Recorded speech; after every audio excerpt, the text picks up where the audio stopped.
Hello and नमस्ते to all.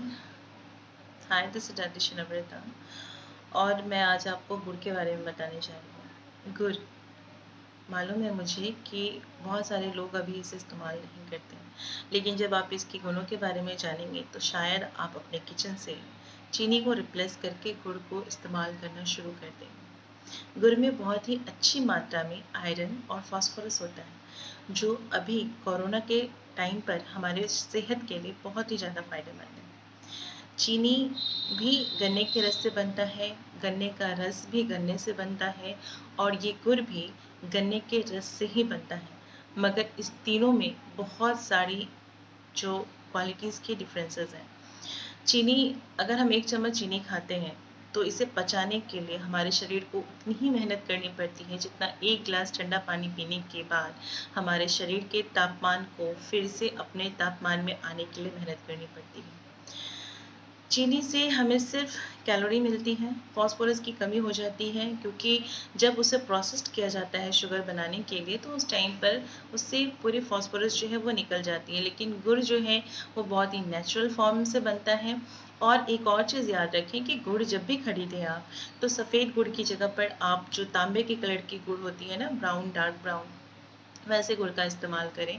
उसमें phosphorus अच्छी मात्रा में होता है और वो ऑर्गेनिक जैगरी है हमारा, तो वो हमें ज़्यादा फ़ायदा करता है। इसके अलावा जो गुड़ है वो हमारे ठंडे के मौसम में ज़्यादा इस्तेमाल किया जाता है क्योंकि गुड़ जो है वो हमारे शरीर के तापमान को बनाने के लिए बहुत मदद करता है। दूसरा जैसे कि खाना पचाने में भी ये बहुत मदद करता है।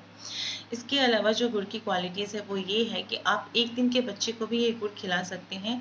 अगर उस बच्चे को फास्फोरस की कमी है या फिर वो बच्चा ठीक से खाता नहीं है तो उसकी आप अगर गुड़ थोड़ा-सा भी, अगर 2 दाना भी अगर गुड़ आप उसे तोड़ के खिलाते हैं तो वो उसके लिए बहुत फ़ायदेमंद होगा। इसके अलावा गुड़ जो है वो तिल के साथ, बादाम के साथ मिक्स करके हम लोग लड्डू बना करके या फिर इसकी कतली बना करके खाते हैं, जो हमारे लिए बहुत फ़ायदेमंद होता है। तिल हमारे शरीर के तापमान को बरकरार रखता है। इसमें बहुत ही अच्छी मात्रा में एंटीऑक्सीडेंट्स होता है, जो हर प्रकार की प्रतिरोधक क्षमता को बनाने के लिए बहुत बहुत इम्पॉर्टेंट है। गुड़ में जो एक और ख़ास बात है वो ये है कि गुड़ जो है बहुत आसानी से पच जाता है और हमारा जो इंटेस्टाइनल पीएच लेवल है, ठीक है, जो हमारी एसिडिटी कंट्रोल करने के लिए भी बहुत हेल्प करता है। इसलिए प्लीज़ आप इसे ज़रूर सेवन करें। और सबसे इम्पॉर्टेंट चीज़ ये है कि ये हमारे शरीर के तापमान को सही रखता है, बलगम को दूर करता है। खांसी और सर्दी में ये बहुत फ़ायदेमंद है। आप अदरक के साथ भी गुड़ को खा सकते हैं, आप जो है वो तिल के साथ भी गुड़ को खा सकते हैं, आप ऐसे ही गुड़ को भी खा सकते हैं क्योंकि गुड़ स्वाद में भी अच्छा होता है।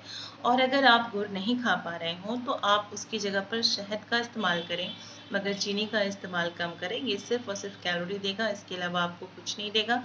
आप 1 चम्मच चीनी को खाने के लिए आपको 2 घंटे की मेहनत करनी पड़ेगी उसको पचाने के लिए, लेकिन अगर आप गुड़ खाते हैं तो आपके 1 घंटे में पचने वाला खाना आपका आधे घंटे में पच जाएगा। आपकी भूख बढ़ेगी। जिन लोगों को भूख की कमी का शिकायत रहता है वो लोग भी गुड़ का इस्तेमाल कर सकते हैं, उनके लिए बहुत फ़ायदेमंद होगा। जिनको जोड़ों का दर्द रहता है, जिन्हें गैस की प्रॉब्लम होती है, वो गुड़ का इस्तेमाल अपने जीवन में ज़रूर करें। इसे अपने दैनिक इस्तेमाल में शामिल करें। फिर मिलूँगी और भी ऐसी ही जानकारियों के साथ। तब तक के लिए नमस्कार।